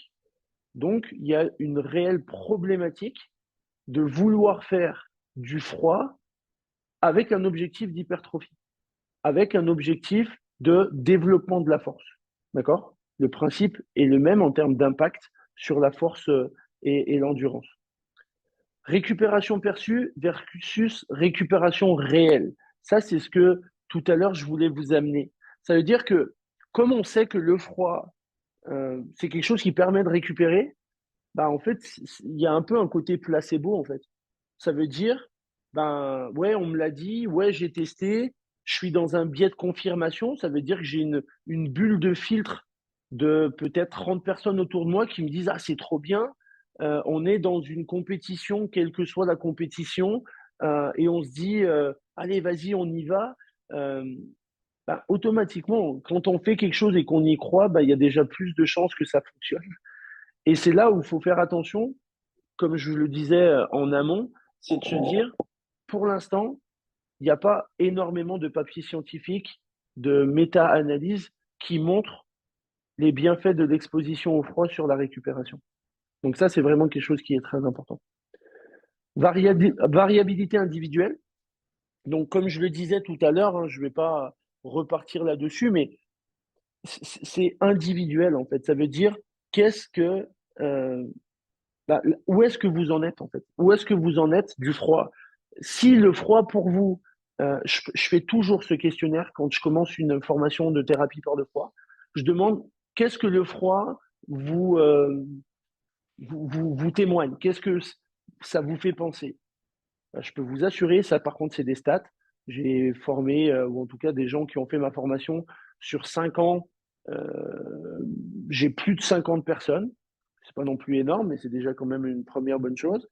Ben, j'ai aucune personne qui n'a pas fait de, entre guillemets, de cursus dans le froid qui me dit que c'est quelque chose de positif. Donc, on se bat déjà avec l'idée que le froid, c'est quelque chose de négatif. Parce que le froid, ça nous fait penser tout de suite à l'hiver. Donc, l'hiver, c'est moins de soleil, donc c'est quelque chose de désagréable. Le froid, c'est ce qui fait qu'on est malade. Non, ce qui fait qu'on est malade, c'est que notre système, en gros, interne, et donc système immunitaire, il est trop faible parce qu'on est dans un confort qui est extrême. Et donc, c'est pas en faisant des week-ends où on vend le froid comme un truc de dingue que ça changera les choses. Donc, je dis ça parce que c'est exactement ce que tu me demandais, David. Comment on fait pour amener les gens vers le fait que ben, le froid, ben, ça peut avoir un intérêt et qu'il faut que ça soit sur du long terme? Ben, c'est en arrêtant de vendre des week-ends de 2 jours à la montagne et de dire c'est trop bien le froid. Moi, franchement, et je vous le promets, j'ai récupéré des gens en miettes qui avaient fait ça et qui, attention, hein, les formateurs, je ne dis pas qu'ils sont mauvais, hein, mais c'est juste qu'ils vendent quand même de la poudre aux yeux. Et au final, ben, qu'est-ce qui se passe? Ben, il y a des gens, 2 mois après, ils sont malades, ils ont envie de vomir le froid parce qu'en fait, ils l'ont vécu que dans un aspect négatif. Donc c'est là où moi c'est important, ce côté variabilité individuelle. Il faut faire en sorte de se dire où est-ce que j'en suis, d'accord? Donc je suis pas là pour vouloir vendre ma formation, je veux même pas en parler. Je suis juste là pour dire il faut que ça soit quelque chose d'individuel, pardon, comme peut l'être l'entraînement, d'accord? Je vous parle de 2 petites choses, d'accord, par rapport à mTOR. Vincent en parlait dans le dernier séminaire. Je l'avais dit, David, que j'allais parler de croissance musculaire. Donc, l'enzyme mTOR, quel est son rôle? Ben, en fait, elle est impliquée dans la synthèse des protéines et donc essentielle pour la croissance. Et en fait, la problématique, ou en tout cas ce qui peut être l'intérêt, mais qui peut être également une problématique, c'est que le froid va avoir tendance à inhiber l'activation de l'enzyme mTOR. Et ça, c'est problématique parce que, ben, en fait, on peut se dire, ben, j'ai bien bossé et derrière, je vais venir contrecarrer ce que je viens de faire juste en me disant, ben, au moins, j'aurai pas de courbature ou ça ira mieux. Et c'est là la problématique qu'on a encore une fois dans cet aspect euh, équilibre Ça veut dire que si vous posez la question aux gens, est-ce que les courbatures, vous aimez ça? En fait, les gens qui sont pas aguerris, qui n'ont pas d'expérience là-dedans, ils vont vous dire non. Mais alors que la courbature, c'est, c'est un effet qui est juste extraordinaire. Et je tiens ce terme, extraordinaire par rapport à des changements tissulaires, des changements mécaniques au niveau de notre corps. Si nous n'avons pas de courbature, nous n'allons pas, entre guillemets, venir créer ce stress optimal, parce qu'il n'y a pas que la courbature qui fait augmenter notre force, mais en tout cas, elle y participe grandement, et notamment par rapport à, grâce à cette enzyme mTOR. Après, je vous parle un peu de l'impact sur l'adaptation musculaire, mais c'est dans le même principe. Et après, l'interleukine 6, IL6. Donc ça, c'est une cytokine. Si on revient, il y a un petit moment, il y a un bon moment maintenant, ça passe vite, en tout cas pour moi, j'espère pour vous aussi. En fait, c'est quelque chose qui va être très intéressant et important et qui va être également un peu en lien avec mTOR pour créer de l'inflammation. La problématique avec ça, c'est de se dire que l'exposition au froid peut influencer les niveaux d'IL6, d'interleukine 6. Donc, en réduisant l'inflammation, le froid va diminuer les niveaux de IL6 libérés en réponse à une blessure ou une inflammation. Et après, la problématique, c'est que la réduction, elle va pouvoir impliquer des choses qui vont pouvoir être délétères. D'accord? Ça veut dire que ce que je vous disais tout à l'heure, si on fait que bloquer les capteurs ou en tout cas les choses qui nous permettent de créer de l'inflammation, en fait, on ne peut pas espérer d'avoir des résultats qui peuvent être présents que s'il y a stimulation, notamment de mTOR et de cette interleukine 6. Donc, la considération à prendre par rapport aux athlètes, c'est ce que je vous dis et ce que j'essaie de vous matraquer depuis le début, c'est de faire en sorte de se dire que si vous voulez une croissance et une récupération musculaire, il faut faire attention à la stimulation que vous avez et l'exposition au froid que vous avez. Ça va vraiment dépendre du temps que vous allez faire et ça va dépendre surtout de l'environnement. Je prends depuis tout à l'heure l'exemple de compétition. Moi, un athlète qui est habitué au froid, qui a une compétition un samedi et un dimanche, le samedi s'est fait rouler dessus, c'est sûr que ça sera intéressant de venir faire du froid pour que le lendemain, il n'y ait pas en gros des process inflammatoires qui partent à tout va. Donc ça, c'est normal parce que c'est sur l'instant et il y a ce côté performance. On prend l'exemple, ce que tu disais, David, que tu utilisais pour les rugbyman. Les rugbyman qui prennent des chocs comme Jaja, automatiquement, de faire un process de froid, ça va limiter, entre guillemets, ces process inflammatoires. Et donc, derrière, il peut y avoir un intérêt. Maintenant, si à chaque entraînement, vous faites ça parce que vous aviez bien aimé, en gros, cette sensation de ne pas être dans le mal après, en fait, vous avez perdu les bienfaits de votre entraînement. Donc, c'est un peu ce qui est problématique pour moi par rapport à ce froid. C'est logique, hein, c'est encore une fois notre cerveau qui veut ça, mais on pense que c'est binaire. C'est soit on, soit off. Et ça, pardon, je pense qu'il faut être très vigilant. Frisson ou pas frisson? Donc, je vous en parlais un peu tout à l'heure. Souvent, on a tendance, quand on fait du froid, ne pas comprendre le principe de frisson ou de pas frisson. C'est même pas ne pas comprendre, c'est juste ne pas être connaissant de ça. En fait, il faut juste avoir en tête que la thermogénèse avec frisson, elle est liée à la thermogénèse qui est inconsciente. C'est des choses qui se font de manière automatique. Ça génère de la chaleur, mais par contre, ça empêche les déplacements et les mouvements du corps. Ce qui veut dire que ça active l'irisine, d'accord, qui permet, comme on le disait, un procédé évolutif de brunir les tissus, mais par contre, ça ne permet pas une stimulation optimale, comme la thermogénèse sans frisson, des fibres sympathiques. Donc, adrénaline, noradrénaline, dopamine, ça peut être même hormone de croissance, ça peut être également le cortisol, d'accord, qui génère un peu le stress. La sécrétion d'ANP qu'on a vue au départ, c'est le même principe, ça va se faire sans frisson. Donc, quel est l'intérêt, et ou plutôt pas l'intérêt, pardon, comment faire en sorte de faire une exposition au froid et qu'il n'y ait pas de frisson, ben, c'est de se concentrer et de ne pas juste attendre. Si vous faites une exposition au froid qui est faible en intensité, par exemple, je descends mon thermostat qui était à 19, je le mets à 18, il n'y a pas besoin. Il n'y a pas besoin de se concentrer. D'accord? Notre corps, il va arriver à, entre guillemets, à s'adapter. Hormis le jour où vous êtes claqué, vous prendrez juste un petit pull, mais en tout cas, il n'y a pas besoin. Maintenant, quand on est dans une exposition au froid qui est vue comme notre système, comme une atteinte à notre survie, bah là, c'est sûr qu'il faut se concentrer. Il faut se concentrer sur la respiration, il faut se concentrer sur l'état présent, il faut se concentrer sur le post-exposition. Et ça, malheureusement, regardez un peu les gens qui s'exposent au froid, j'en vois très, très peu. Très, très peu. Et ça, pour moi, c'est vraiment quelque chose qui est problématique. Du coup, je vous ai refait un peu l'intérêt du travail par le froid par rapport aux items que je vous ai mis. D'accord? Je ne veux pas réintervenir dessus, je vais juste, en gros, parler par rapport à ce qu'on a pu voir. Est-ce que ça réduit la fatigue musculaire? Ben oui, ça peut la réduire, mais non, ça ne la réduit pas non plus, dans le sens où notre exposition au froid, comme on l'a dit tout à l'heure, va dépendre de l'intensité qu'on va y mettre, du temps qu'on va y mettre, de ce qu'on a fait aussi avant. D'accord? Et surtout, il y aura des fois des méfaits au fait de faire du froid après avoir fait un entraînement musculaire. Est-ce que ça élimine les déchets métaboliques? Ben oui et non. C'est comme je vous le disais par rapport au système immunitaire. D'accord? Ça veut dire que une stimulation qui va permettre d'adapter, ben oui, ça sera intéressant. Une stimulation qui va agresser, ça sera tout l'inverse.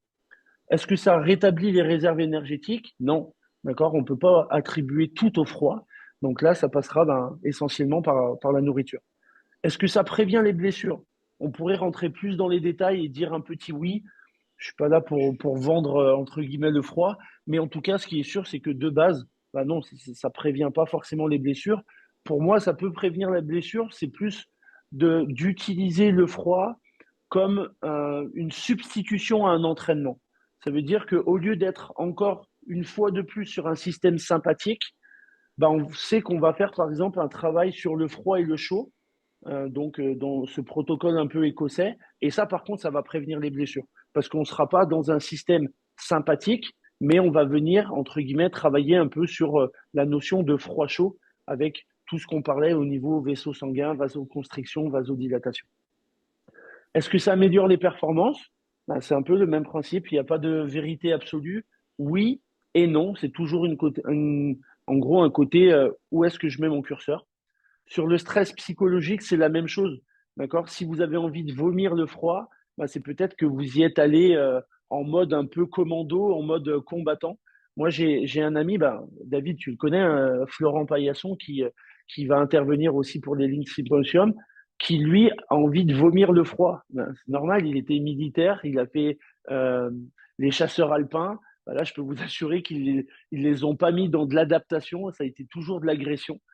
D'autant plus des problématiques de maladies de rénaux et des choses comme ça, où les extrémités ne sont plus vascularisées.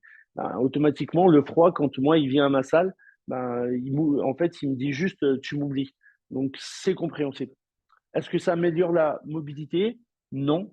D'accord? À l'inverse, c'est ce que je disais tout à l'heure par rapport au chaud. Et est-ce que ça favorise la régénération cellulaire et tissulaire? Ben oui, si on regarde un peu la stimulation de l'hormone de croissance. Non, si on regarde en gros le fait que ça inhibe les process inflammatoires. Ma conclusion par rapport à ça, c'est que le froid, c'est un processus qui est merveilleux pour booster notre fonctionnement interne si on respecte plusieurs règles. Ben, le fait de faire du froid pour faire du froid, ça ne fonctionne pas. D'accord? J'ai essayé de vous l'expliquer maintenant depuis un peu plus d'une heure. Qu'il faut être humble avec l'utilisation du froid. Et là, moi, je vous donne mon expérience personnelle. Quand j'ai attaqué le froid, et je pense, Didier, tu pourras peut-être en discuter, mais je me suis reconnu un peu dans quand tu as commencé le froid. Je faisais tout, en fait. Je testais tout parce qu'il n'y avait pas encore énormément de choses. Et en fait, j'ai pris de ces reculés en me disant, c'est bon, maintenant, le froid, je le contrôle. Non, on contrôle rien du tout. Donc, ça m'a juste ramené à qui j'étais réellement et à me dire, calme-toi, Coco. Donc ça, faut être assez humble avec ça. L'entraînement par le froid, c'est un long processus. J'espère que vous l'avez compris par tout ce que je vous ai amené.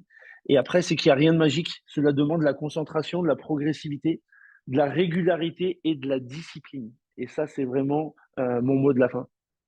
Donc, pour commencer, ben, moi, j'aime bien utiliser en gros, cette description-là, SmartF. Donc, ça, c'est de trouver un objectif qui va être spécifique, mesurable, atteignable, réaliste, temporel. J'aime bien rajouter le EF, écologique dans le sens de vos valeurs. Ça veut dire que moi, je le dis pour les gens qui font ma formation, faire du froid pour au final laisser la douche couler 20 minutes tous les jours, moi, maintenant, ça me fait mal au cœur. Donc, attention à ça. Et garder le côté fun. D'accord? Tout à l'heure, je parlais du week-end où c'est un peu magique, les week-ends où on va faire du froid en montagne et machin. Mais ça peut être fun.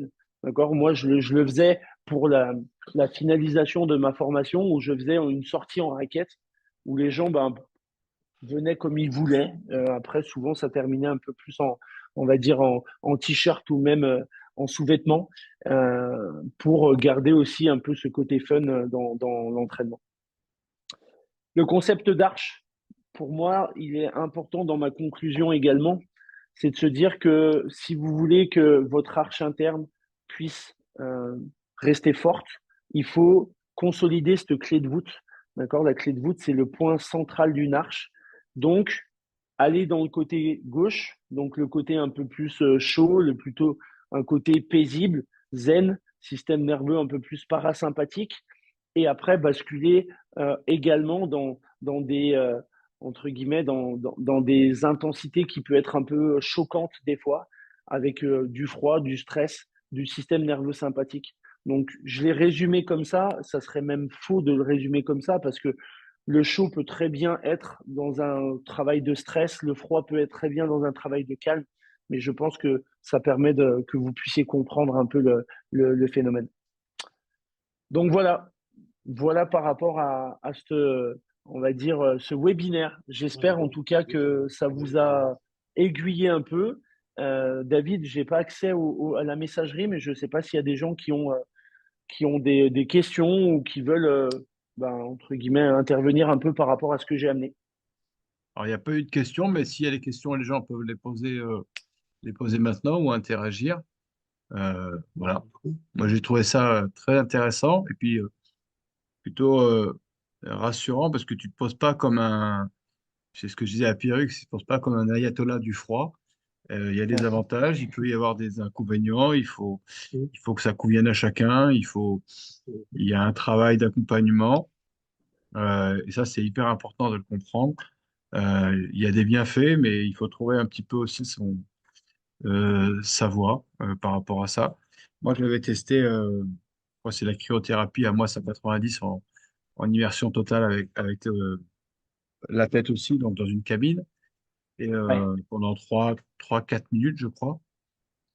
Et je suis quelqu'un assez tendu et assez tonique et qui Ouais. dormait pas beaucoup. Ben, je suis rentré le soir, mais j'ai dormi mais comme un gros bébé Ouais. et j'étais vachement bien, tu vois. Et j'ai pas du tout ressenti l'agression du froid euh, Ah bah oui. que je peux avoir dans l'eau. C'est-à-dire que là, j'étais en immersion, mais c'était pas le même froid que, je sais pas si c'est l'humidité ou des choses comme ça, mais ce froid-là m'était pas intolérable. Alors que tu mets de l'eau froide à 5 degrés sur la poitrine, j'ai l'impression que je suffoque. Mais là, j'étais pas, ça m'a pas fait cet effet suffocant.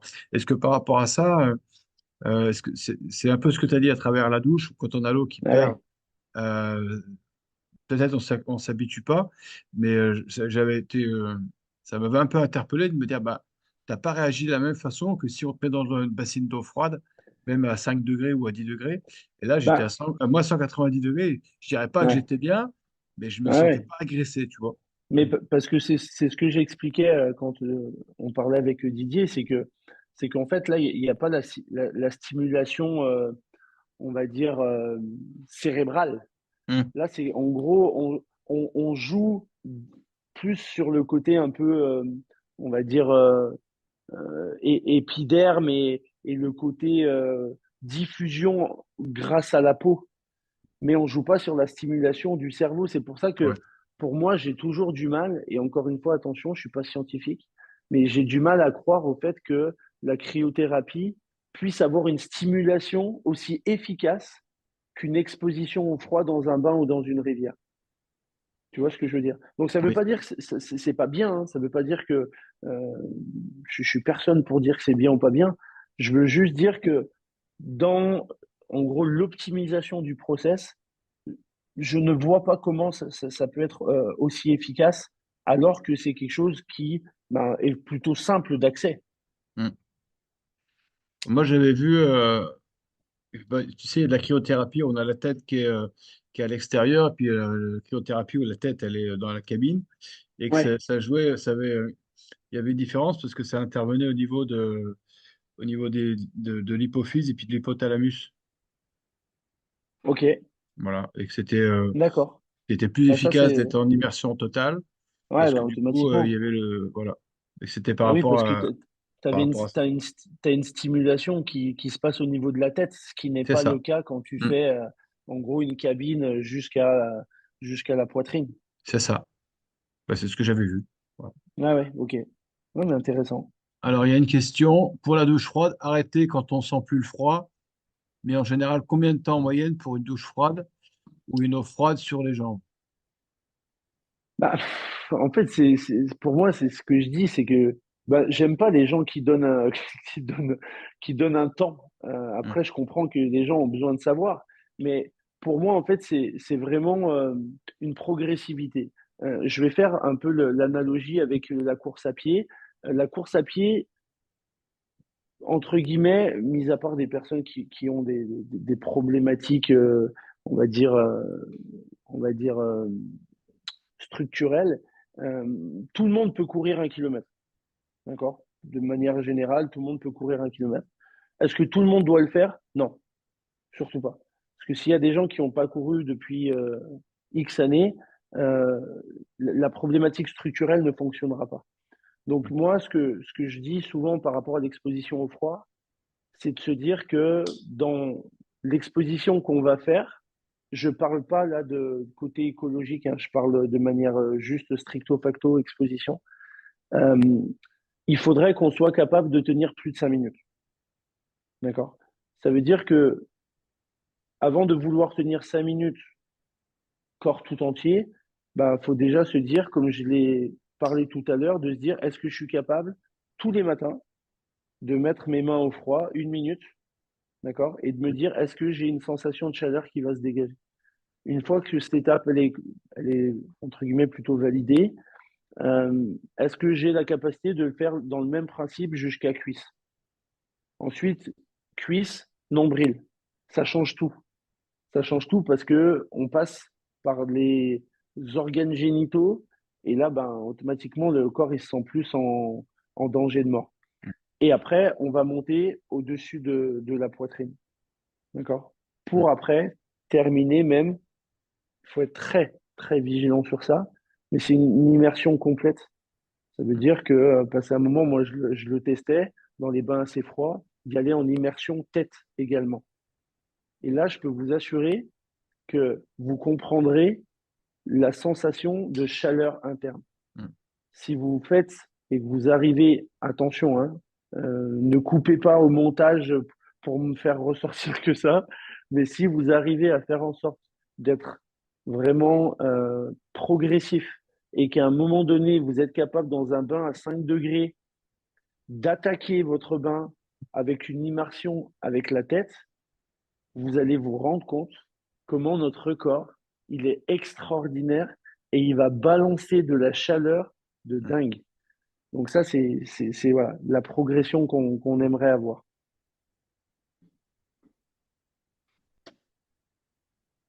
Tu fais une différence, John, en termes de. Alors, tu n'as pas parlé de la méthode IMOF.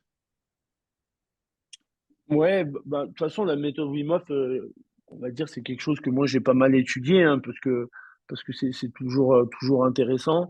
Mm. Euh, ce que je préfère dans la méthode Wim Hof, c'est que il parle des bienfaits du froid. Il parle énormément de respiration, notamment il a mis un protocole respiratoire avec sa respiration Wim Hof. Et surtout, il explique quand même la progressivité. Ça veut dire que, euh, bah, en gros, il va y avoir des stages avec cette méthode-là, mais c'est des choses qui vont se faire sur un temps très long. Des gens qui veulent être instructeurs Wim Hof, c'est pas j'ai passé 3 week-ends et basta. Mais c'est sûr que il y a énormément de choses au niveau scientifique qui ont évolué depuis que Wim Hof, formé par Maurice Debar, d'accord, j'ai fait une formation avec Maurice Debar, paix à son âme, il est plus avec nous. Son fils fait des formations également de yoga Tumo. Euh, et c'est ultra intéressant ce qu'il met en place. Il a montré que il pouvait, notamment après, il s'est pas développé que par l'exposition au froid, mais énormément sur la respiration, sur le fait que ils avaient fait une étude sur lui où il lui avait balancé en gros en intraveineuse en gros une sorte de virus, il me semble, ou je sais pas trop quoi, et qu'en fait il était arrivé à contrôler grâce à sa respiration cette stimulation au niveau de son virus. Et, euh, et des médecins, en étant critiques, ont dit que c'était lui qui était un peu exceptionnel.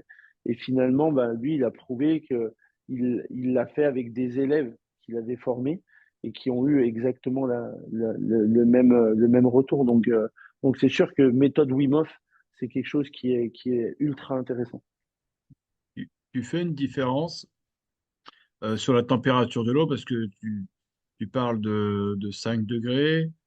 Moi, je me rappelle, j'avais vu ça au rugby, je trouvais ça extrême. C'était, bah, si l'eau n'était pas à 0 degré, c'était pas assez froid. Je dis, ouais. Si vous voulez, ouais, d'accord, ouais. Ouais. Et puis maintenant, on semble, enfin, il y a un consensus qui se dégage un peu plus, dire que autour de 14 degrés pour après, enfin, je prends le rugby parce que c'est mon sport de prédilection, mais Ouais. 14 degrés, ça peut suffire en alternant éventuellement du chaud et du froid. C'est comme ça que moi je faisais faire à mes joueurs. Ouais, ouais, Euh, en ça, protocole écossais, quoi.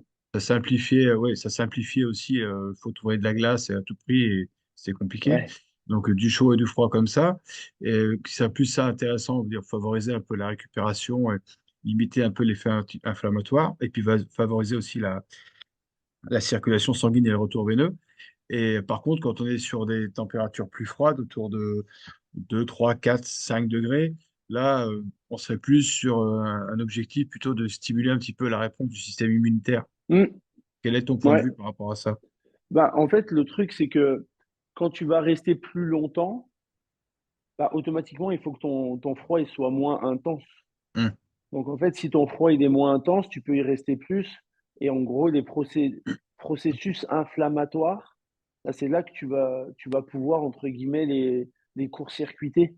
ouais. Si tu es dans un froid qui va être plus extrême, c'est ce qu'on disait tout à l'heure, c'est que là, ça va être du système sympathique, donc tu auras plus d'effets sur tout ce qui va être plus hormonal, plus d'effets sur tout ce qui va être plus euh, mince,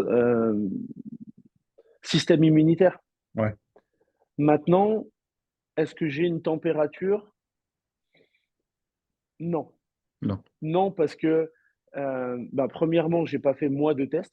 J'ai pas Hum, fait de test et j'ai pas fait, j'ai pas, comme je l'ai dit tout à l'heure, la possibilité d'avoir testé 1000 personnes et d'avoir fait de vrais tests.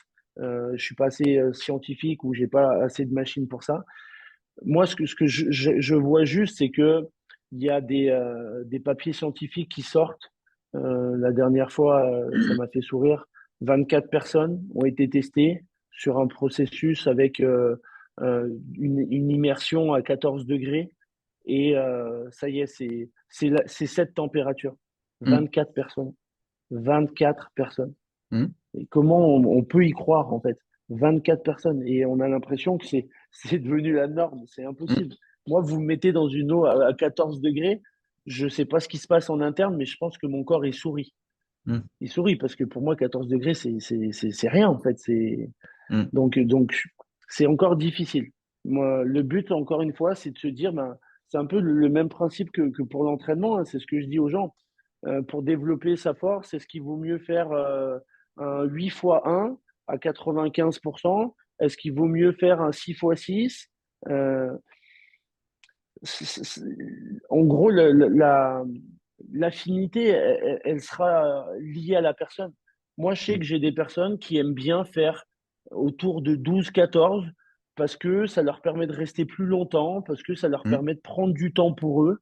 À l'inverse, j'ai des gens qui aiment bien, bam, avoir un gros choc parce qu'ils aiment cette sensation, parce que la dopamine, elle est bien plus libérée rapidement. Ça va vraiment être un peu interdépendant.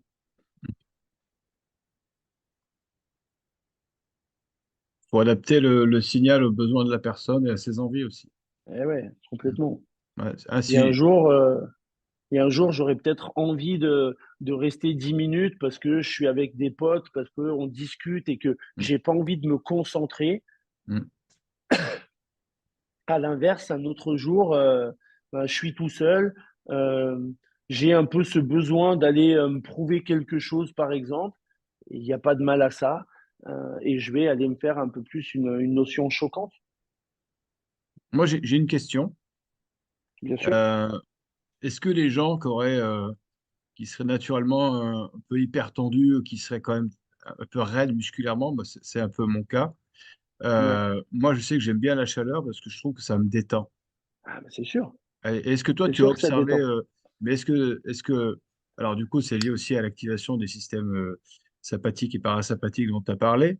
Euh, Est-ce que ça, c'est quelque chose que toi, tu as rencontré? Est-ce qu'il y avait des gens qui avaient plutôt un profil, on va dire, je dirais pas plus favorable, mais qui allait En, plus vers le froid que vers le chaud? Est-ce que tu pourrais faire un profilage ou pas du tout? en fait, moi, ce que j'ai remarqué, c'est que déjà, premièrement, des personnes qui sont un peu tendues, qui ont un rythme de vie un peu important, ça commence à devenir de plus en plus fréquent. Ouais, c'est vrai. Et en fait, ce que je me suis rendu compte, c'est que les gens, et c'est un peu le témoignage là d'une personne, je sais pas si c'était Alban ou une autre personne, qui disait que ça lui a permis un peu de se calmer. En Mm. fait, moi, toutes les personnes qui sont tout le temps dans, je suis en train de faire mon webinaire, mais en même temps, je suis avec mon téléphone, en même temps, j'ai mes enfants qui me parlent. En fait, toutes ces personnes-là, en faisant un travail d'exposition au froid, sont obligées de pouvoir être sur une tâche. Mm. Et en fait, à la fois sur l'instant, ça leur permet de créer du calme, à la fois, comme je le disais tout à l'heure, ça leur permet de le faire après pour leur quotidien. Mm. Moi, je prends toujours cet exemple. Quand je suis dans du froid qui est extrême, on peut me dire que ma maison, elle est en train de brûler. On peut me dire que ma salle, j'ai perdu 50 000 euros, je ne sais pas comment. Je m'en bats les steaks. Je m'en contrefiche. Sur l'instant, je parle. Mm. Parce que sur l'instant, la seule chose que je veux, c'est de me dire, faut que je crée de la chaleur. Ouais. Parce que ça, c'est encore une fois le besoin vital. C'est de se dire que on verra bien plus quelque chose qui est immédiat que quelque chose qui est sur du long terme. Et en Mm. fait, il est là l'intérêt pour ceux qui sont dans, en gros, du stress un peu chronique. Ça veut dire que ben, dans ce champ-là, ça permettra aux gens, de manière préventive et pas curative, parce que le curatif, c'est faire du chaud. Mm. Parce qu'en fait, ça me détend. Mais Ouais. est-ce que ça fait en sorte que ça change mon fonctionnement? Non. Nope. C'est pas le cas. Ouais. Après, la deuxième chose qui, moi, m'intéresse, c'est de se dire, ben, quand on fait ça de manière progressive et qu'on crée après une chaleur interne, ben, au final, on est capable de se détendre dans du froid. Mm. Parce que de toute manière, on stimule le système parasympathique. C'est vrai. Je vous propose de conclure, John, enfin de se dire au revoir, parce Ouais, que alors attends, il y a une petite question de Karim qui l'a posée juste au moment où j'allais prendre la parole, donc du coup je vais quand même la lire. Y a-t-il bien des sûr. pathologies, HTA, cardiopathie, insuffisance ou faiblesse particulière pour lesquelles une exposition au froid n'est pas conseillée? C'est certain que de toute manière, tout ce qui va être lié à des problématiques, on va dire, cardiaques, toutes des problématiques osseuses, bah, faut déjà être vigilant parce que tous les extrêmes ne vont pas être bons pour ces gens-là. Mm. Maintenant, et ça, c'est notamment Wim Hof qui, lui, a pu le tester sur plus de personnes que moi, il y a de réels intérêts à travailler le froid de manière Mm. progressive. Et notamment, lui, il prend l'exemple de maladies auto-immunes, Mm. et notamment maladie de Crohn. Donc, c'est des problèmes internes, mais au final, quand le stress, ça ne devient pas un stress agressif, mais ça devient un stress adaptatif, ben, au final, le corps, ben, il rend des réponses merveilleuses. Moi, j'ai, pour exemple, plusieurs personnes qui ont fait ma formation qui avaient la maladie de Raynaud. Pour ceux qui ne connaissent pas, c'est que quand on va dans un froid extrême, ben, on a le bout des doigts, le bout des pieds qui est tout blanc, comme si ça faisait des engelures. Ben, en fait, ces personnes-là avaient testé un peu l'exposition au froid sans forcément contrôler les choses ou avec un protocole. C'était horrible pour leur maladie.